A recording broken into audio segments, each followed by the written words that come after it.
Welcome to a Gallop TV selection show. Racing takes place at the Vaal Classic Track on Tuesday, the 17th of January 2023, with race number 1 commencing at 12:30. And it is an 8-race program, so the bipod will start in race number 1. I'm joined on the line with by Alistair Cohen. Alistair, how are you doing? How's everything at Dubai at the moment with racing increasing? It's getting better as weeks go on.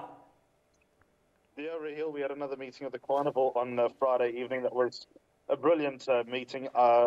One bit of advice I'll give punters that George Bowie, I think, is a top trainer. He had a winner with a horse called Alda Seaman, race number 2, beating a red-hot favourite. His horses all look well, they run well, and listen to what he says before a race, because his insight is very good. But it's been a very busy week, and I'm feeling it today. So to all viewers, just excuse where I might sound a little bit short and the odd cough from time to time. Thanks for that, Alistair. All the best, and hopefully you feel better soon, and look forward to hearing you once again in the commentary box soon. Now, race number 1 over the 1,000 meter trip, which is a Juvenile plate. Explicit Content, your favorite at 18-10 in the market, along with horse number 5, American Graffiti from the Sean Terry yard.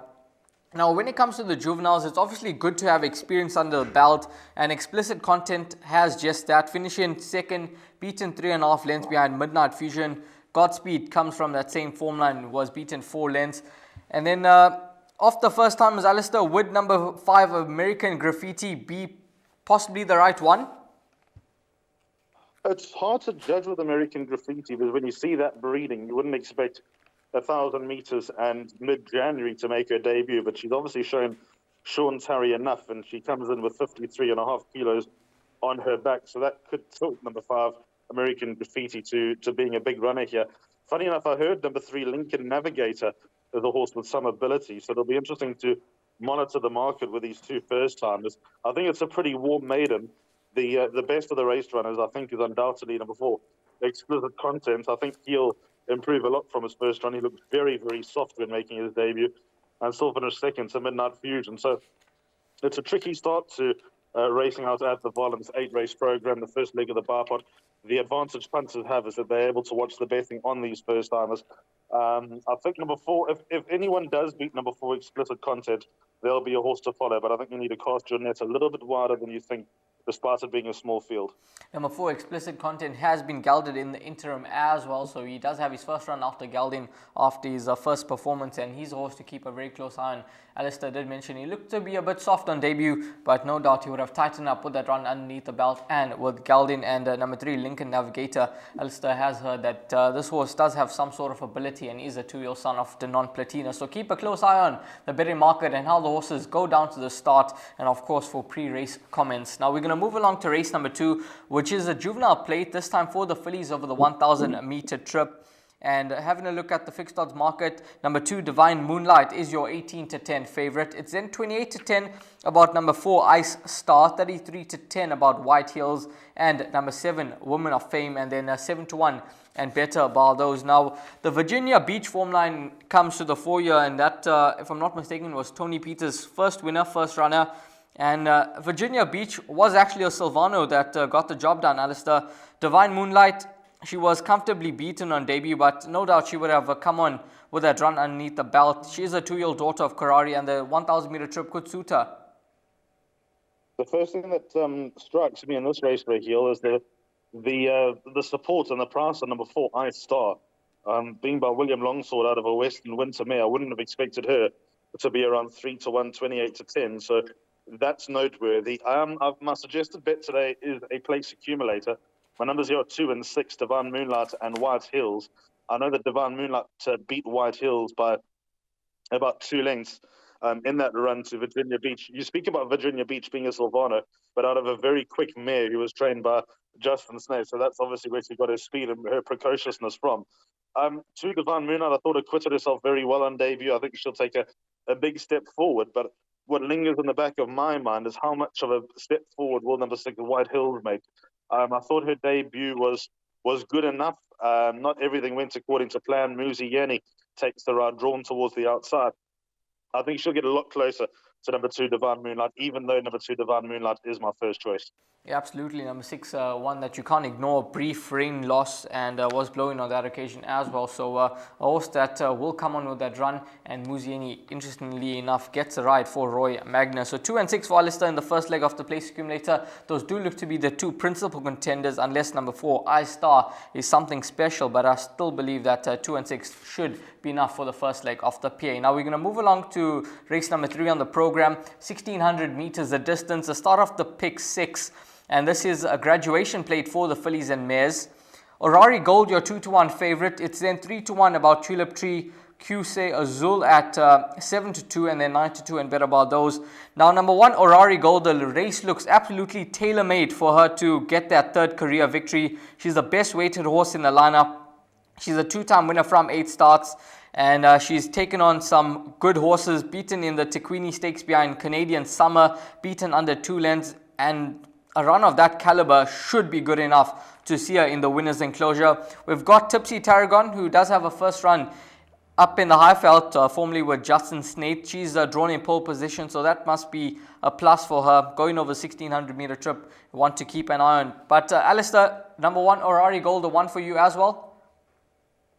Yeah, she will be the one to beat out of the Fillies Mile 2 months ago. She finished just behind none other who came out and won. And she finished in front of Bonetta, who came out and won as well.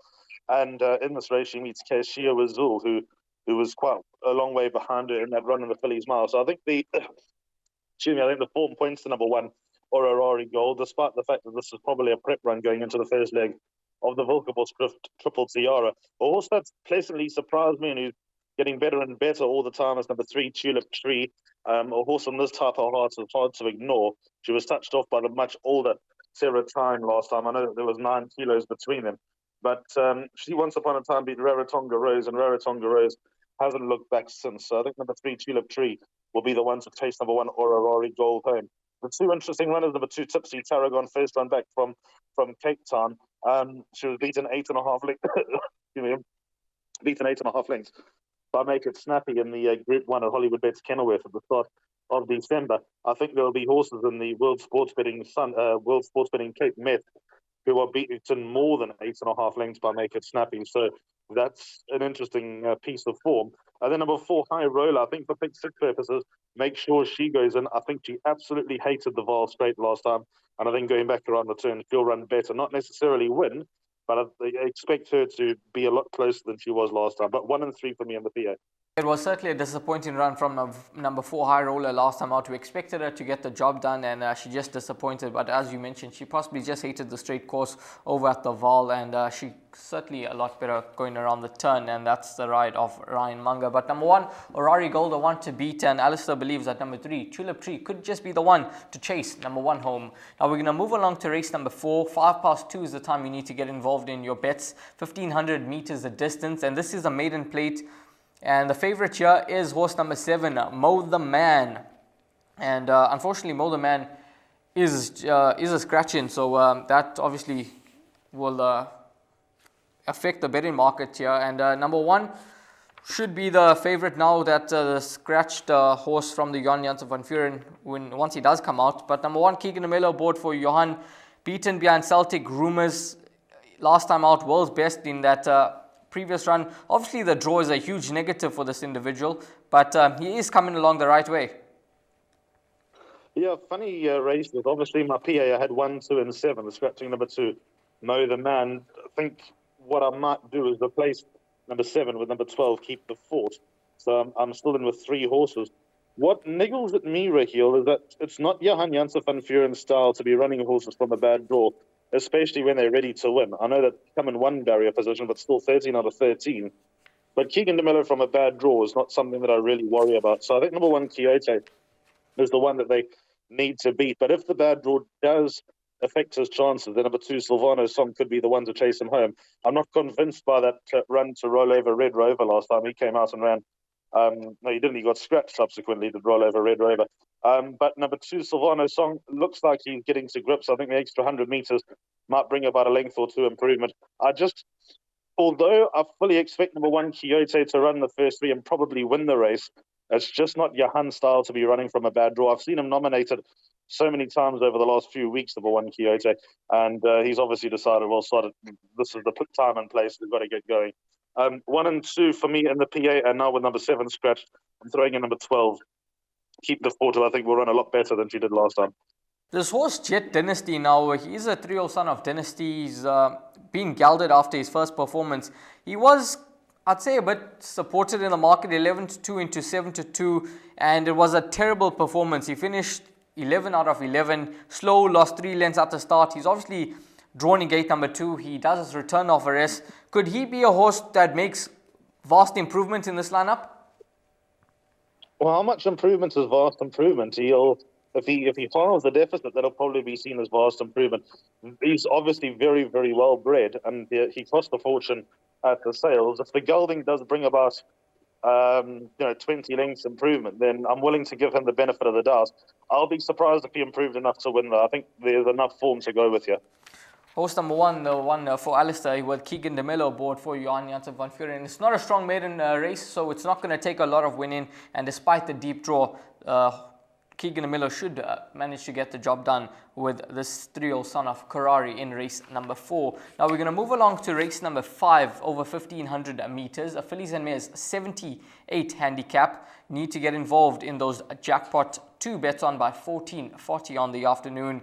October Fair, your favorite at 7-2, 4-1 about Cherin Goma, 9-2 about Light of Day, and then it's 6-1 and better bar those. Now, just having a look at the lineup, number 4, October Fair. It's obviously not easy straight out the maidens, and I'm not quite sure whether she beat the strongest of fields last time out when she got the better of Call to Glory. So well backed in the market, she duly obliged.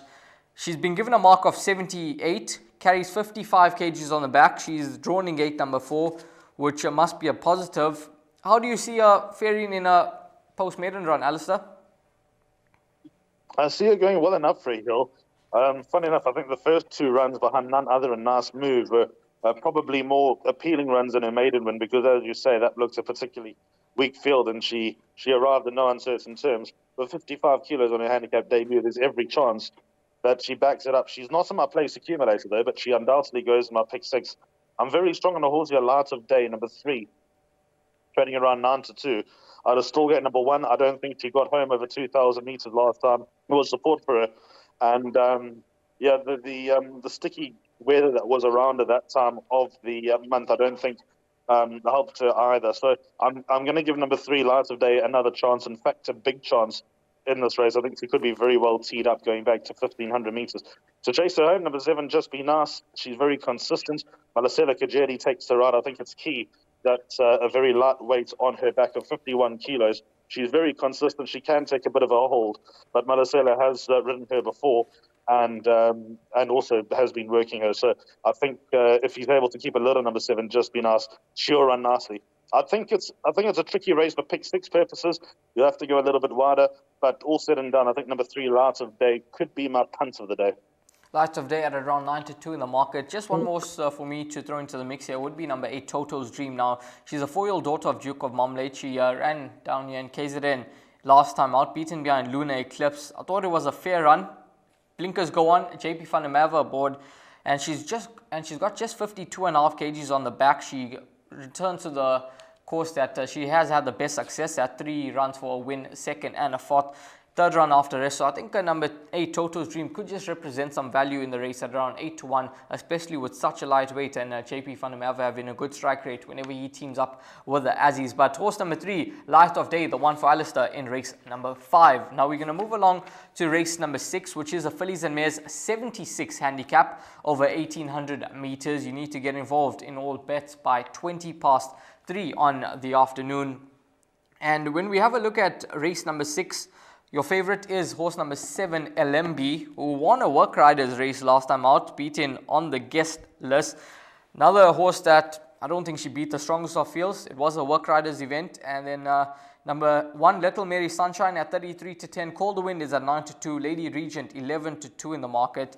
Let's start with number 7, Ilembe, Alistair, because she obviously trotted up last time out in that work riders event, but with 55.5 kgs on the back, given a mark of 77, that win no doubt would have given her confidence a huge boost, and she must be flying at the moment. The trip will certainly suit her. What do you make of her chances in this lineup? Do you give her a winning chance, or one that you're a bit concerned about whether she'll be able to win straight out the maidens?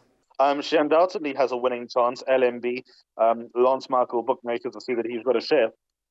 This filly's a half sister to Paisley Park, who's very good, although bereft with problems. Paisley Park has been coming to life of late, and it looks like number 7 LMB is certainly upwardly mobile in a race of this nature. As you observe, beat what is probably a weak work riders field last time, and even on debut when there was a touch of money behind Bright Blue Sky, I don't think that was a particularly strong field. But is anything in this race going to be running at feature race level anytime soon? And I think, like I said, LMB is certainly upwardly mobile. So although there are some disclaimers coming out of a questionable form line, at least she's got fresh legs and an informed yard. So she's worth respecting. She's in my place accumulator, as is number 1, Little Mary Sunshine. I like the racing drop. I like the way that she finished a little bit closer last time out behind Bureau de Legendre. She's got form to the likes of Miss Daisy and Canadian Summer. I think that'll stand her in good stead. I'm expecting a big performance from number 1, Little Mary Sunshine. And then number 2, Lady Regent, has to go in as well. She absolutely canted up to them last time at the 400, and then she blew up as if she didn't go the final 200 meters. Keegan DeMello back on board. She definitely won't run as badly as she did last time, and Rarotonga Rose has obviously come out and franked that form. So 2 Lady Regent will run better.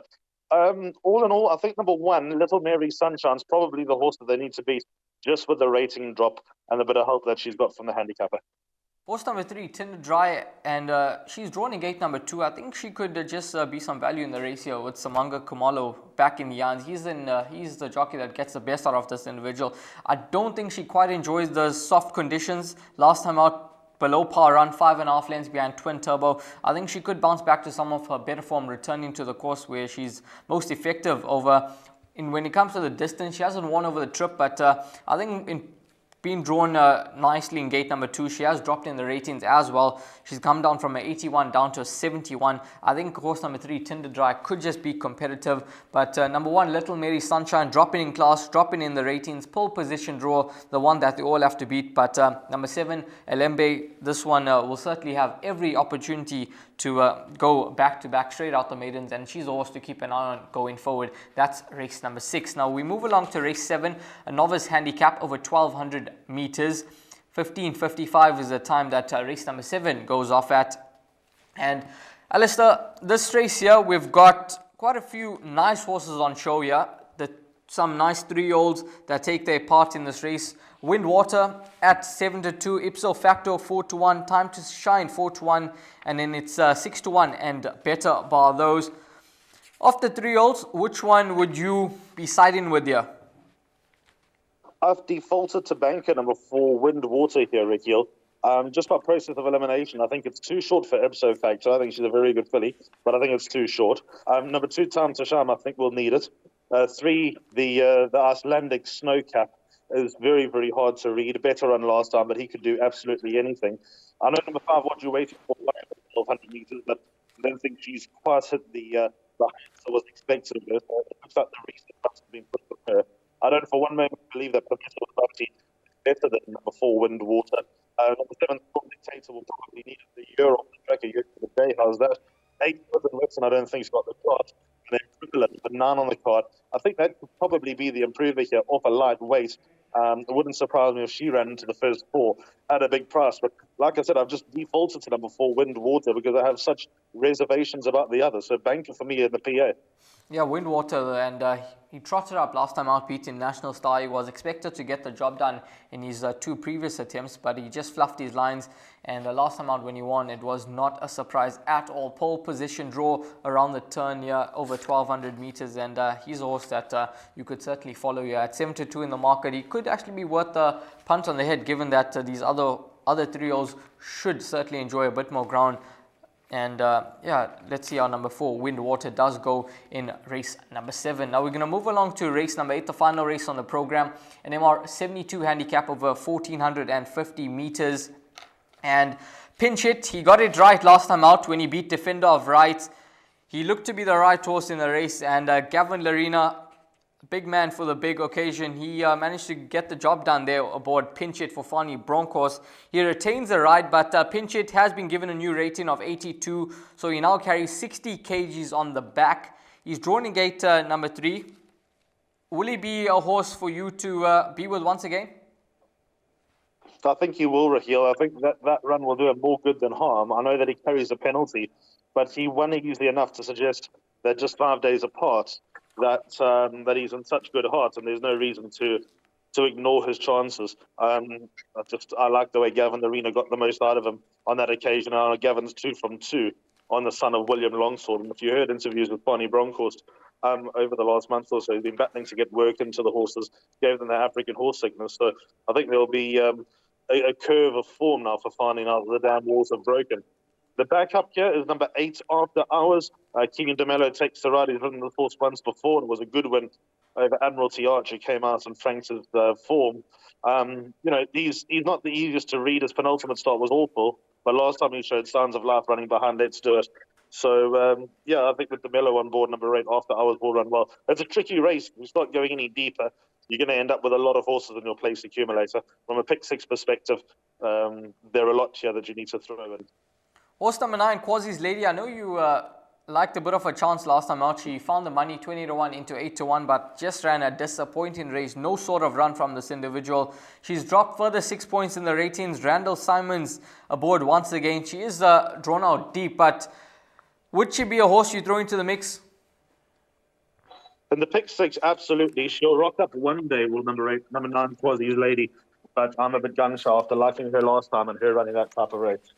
Yeah, number 4, Pinch It, the one to beat in this lineup here. 22-10 is his current price, and despite the penalty, the way he won last time out, it would suggest that he certainly got more in the tank. He's now a 2-time winner from 10 starts, and a positive performance is expected from this 3-year-old son of William Longsword in race number 8. Now we're going to move along to the suggested part of the show, and Alistair will take you through his suggested bet for racing at the Vaal on Tuesday. Alistair, take it away with your suggested bet.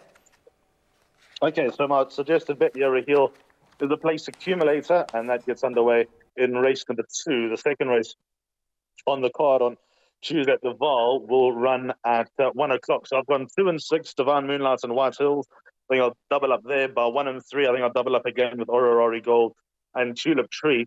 By 1, 2 and 7 is scrapped. So I've replaced number 7 with number 12, Keep the Fort. I must confess I'm a bit gun-shy with that race. I know I've gotten 3 horses, but there's just a few disclaimers for me, so that's why I've gone a bit wider. Number 3, Lights of Day, and number 7, Just Be Nice in race 5, which is leg 4. I think I'll definitely survive there with the potential of doubling up. By 1, 2 and 5, Little Mary Sunshine, Lady Regents, and LMB, I think I'll double up there at worst. By banker 4, Wind Water, and then the final leg 4 and 8, Pinch It and After Hours, hoping to survive if I get that far. Much, Alistair, and as always, it's a pleasure to speak to you, and thanks for your insight into racing on Tuesday over at the Vaal. All the best going forward, and get well soon. Cheers, Rahul. Thank you so much, and we'll chat soon. Absolutely. Thanks to Alistair Cohen for giving us his feedback about racing at the Vaal on Tuesday. All the best, guys. Hopefully you find all the winners and make lots of cash.